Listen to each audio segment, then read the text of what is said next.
Obzorje 2020 je nov okvirni program, 8. po vrsti, ki pa prinaša spremembo paradigme dosedanjega delovanja okvirnih programov Evropske unije. Težak v evrih je kar 79,4 milijarde evrov, kar je do sedaj največji program in je tudi največji program na svetu na področju raziskav in inovacij.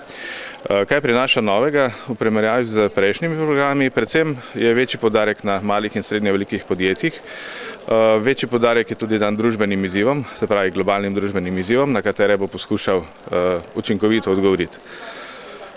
To je na kratko mogoče ena taka najpomembnejša novost, kar se tiče slovenskih raziskovalcev, ki so bili v dosedanjem 7. okvirnem programu izjemno uspešni, saj so kar podvojili v bistvu evropska sredstva, ki so jih prejeli v projektih v primerjavi z 6. okvirnim programom.